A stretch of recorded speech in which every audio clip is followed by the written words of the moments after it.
Hello everyone, this is Manjeet Kapoor. Welcome to my channel. When in Google intelligent species in the world, answer आता है human being. हम humans को हमारी intelligence, power of reasoning और understanding animal से अलग करती है और हमें स्मार्टेस्ट स्पीसीज बनाती है। We are rational creature. हम किसी प्रॉब्लम को समझ सकते हैं, उसको एक्सप्लोर कर सकते हैं और इन सब मेंटल प्रोसेसेस में मेमोरी का इम्पोर्टेंट रोल रहता है। वैसे तो हर एज का इंसान अपनी मेमोरी को इन्हेंस करना चाहता है, उसको इम्प्रूव करना चाहता है, बट स्पेसिफिकली स्टूडेंट्स जिन पर 60 to 80 आवर पर वीक का वर्कलोड रहता है, अगर सब्जेक्ट न्यू है, हार्ड है, तो ये वर्कलोड इंक्रीज होके 100 आवर्स पर वीक तक हो जाता है।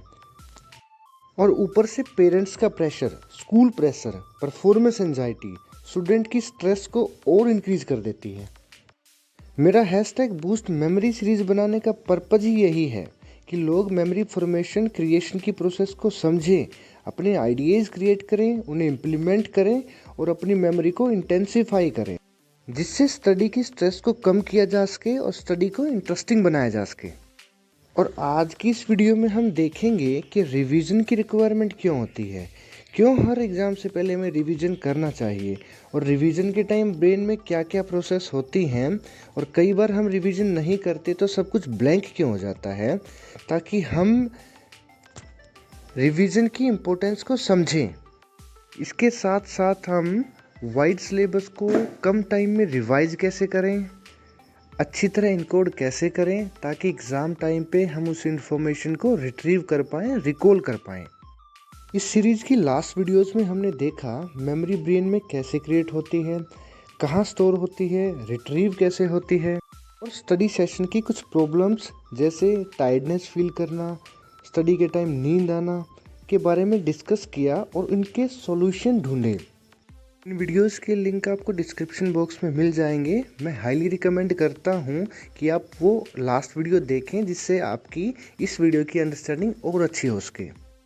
Now friend, let's start to explore memory. Revision का मतलब होता है किसी चीज़ को दोबारा स्टडी करना, उसको रीड करना। आपने लास्ट वीडियो में देखा कि जब हम स्टडी करते हैं, जब हम कोई चीज़ सुनते हैं, लेक्चर अटेंड करते हैं, तो इन्फॉर्मेशन कैसे हमारे ब्रेन में स्टोर हो जाती है इलेक्ट्रिकल ट्रांसमिशन के द्वारा। हमारे ब्रेन का पार्ट हिप्पोकैम्पस हमारी इन्फॉर्मेशन को एक पैटर्न में कन्वर्ट करके हमारे ब्रेन के अलग अलग पार्ट में, अलग अलग कोर्टेक्स में स्टोरेज के लिए भेज देता है। यहाँ पे एक चीज़ नोटिस करने वाली है फ्रेंड्स, हमारी जो इन्फॉर्मेशन है, जो हमने गेन किया है, वो एक हार्ड और फिजिकल फॉर्मेट में सेव नहीं होती, वो एक पैटर्न में सेव होती है और इस पैटर्न को हम बोलते हैं इलेक्ट्रिकल पैटर्न। अब आइए ये इलेक्ट्रिकल पैटर्न कैसे स्टोर होता है, इसके बारे में हम एक प्रैक्टिकल एग्जांपल से समझते हैं। जब कभी बारिश होती है तो बारिश का पानी लाइंस बनाता है और एक स्थान से दूसरे स्थान पे जाता है। बारिश रुकने के बाद भी हम वो लाइंस देख पाते हैं। नेक्स्ट टाइम कभी भी बारिश होती है तो बारिश का पानी उन्हीं पैटर्न से होके गुजरता है। हमारे ब्रेन में भी ऐसा ही होता है। जब हम स्टडी करते हैं तो जो न्यूरॉन्स आपस में कम्युनिकेट करते हैं, वो एक पैटर्न से कम्युनिकेट करते हैं और इन्फॉर्मेशन हमारी उस पैटर्न में स्टोर हो जाती है। जब हम वापस उसको रिकॉल करते हैं, जब रिट्रीव करते हैं, तो उसी पैटर्न से इन्फॉर्मेशन हमें वापस मिलती है।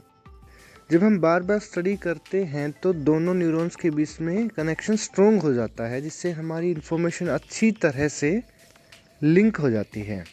जब कभी हम पास्ट इवेंट को याद करने की कोशिश करते हैं तो हमारा ब्रेन उसी पैटर्न को रिकंस्ट्रक्ट करता है।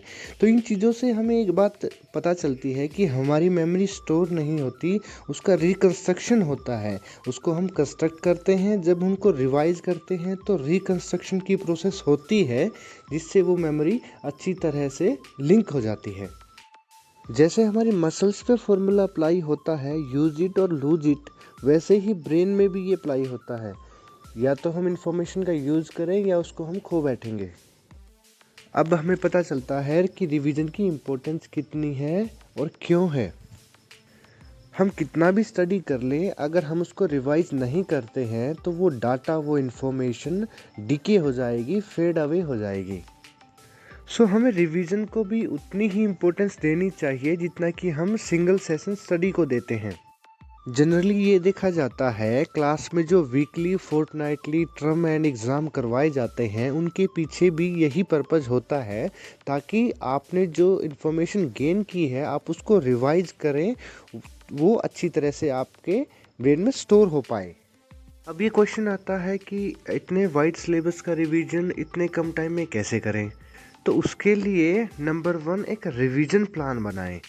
हर सब्जेक्ट के लिए एक रिवीजन प्लान बनाएं। हर सब्जेक्ट को हमेशा स्टार्टिंग से स्टार्ट करें, फर्स्ट चैप्टर से ही स्टार्ट करें ताकि आपकी इन्फॉर्मेशन का लिंक बने। कभी भी रिवीजन मिडल से नहीं करना चाहिए। मिडल से रिवीजन करते हैं तो पहली इन्फॉर्मेशन छूट जाती है, वो लिंक नहीं हो पाती। तो हमेशा रिवीजन को स्टार्टिंग से ही करना चाहिए। Second method, visualise object. आप उन इवेंट को याद करने की कोशिश करें जब आप क्लास में टीचर ने आपको उस इवेंट के बारे में, उस टॉपिक के बारे में बताया था, तो क्या एग्जाम्पल दिया था। अगर हम वो याद कर लेते हैं, उनको अच्छी तरह याद कर पाते हैं, तो इन्फॉर्मेशन हमारे बायोग्राफिक मेमोरी में सेव हो जाती है, हमारे फिजिकल लाइफ के इवेंट से लिंक हो जाती है। Number 3, limited use of mnemonics. आपने काफ़ी लोगों से सुना होगा कि इन्फॉर्मेशन आपको कुछ याद करना है तो आप उसके निमोनिक्स बनाएं, उसके शॉर्टकट बनाएं। तो फ्रेंड्स यहाँ पे मैं ये क्लियर कर देता हूँ, हमारा हिप्पोकैम्पस जो ब्रेन का एक पार्ट है, इन्फॉर्मेशन को न्यू पैटर्न्स में हर दिन सेव करता है।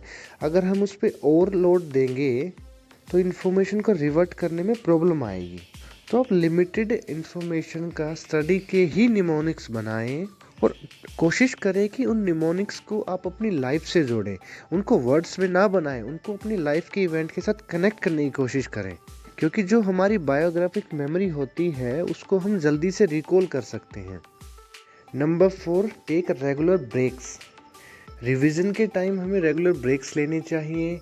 जब भी हम एक सब्जेक्ट को कंप्लीट करें, कुछ टाइम के लिए रुकें, इंटरनली उन चीज़ों को प्लान करें, समराइज करें और उनके हैंड मेड नोट्स बनाने की कोशिश करें। Number 5, take regular sleep. Revision के साथ साथ स्लीप भी बहुत इम्पोर्टेंट है। आपने जो समराइज किया है, जो रिवाइज किया है, उसको कंसोलिडेट होने के लिए कुछ टाइम दें। स्लीप को प्रॉपर रखें, सफिशेंट रखें।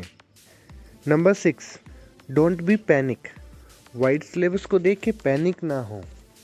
पैनिक होने से हमारा ब्रेन अलर्ट पे आ जाता है और जिससे हमारी लर्निंग एडवर्सली इफेक्ट होती है। सो पैनिक होने की बजाय एफर्ट लगाएं, कोशिश करें कि जल्दी से कंप्लीट करें।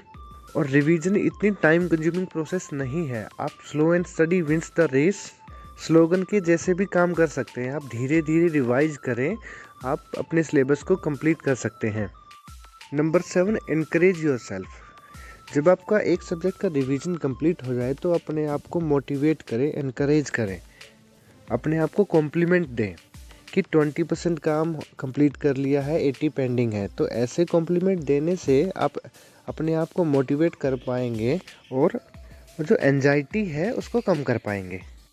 अब एक नेक्स्ट क्वेश्चन आता है फ्रेंड्स कि जब हम नॉर्मल स्टडी करते हैं, रेगुलर स्टडी करते हैं, तो कितने टाइम इंटरवल के बाद उसका रिवीजन हमें करना चाहिए। तो इस क्वेश्चन के आंसर के लिए हमें फॉरगेटिंग कर्व को समझना होगा कि हमारी जो इन्फॉर्मेशन कितने टाइम बाद डीके होती है। फ्रेंड्स, इसके लिए वेट करें मेरी नेक्स्ट वीडियो का। आज की वीडियो में बस इतना ही। आज हमने रिवीजन की इम्पोर्टेंस, रिवीजन क्यों करना चाहिए, कैसे करना चाहिए और अच्छे रिवीजन के 7 टिप्स सीखे। अगर फिर भी आपको कोई प्रॉब्लम आती है तो मुझे कमेंट करें, मैं उसका सॉल्यूशन आपको बताऊंगा। Thank you all for watching this video and be happy for this moment.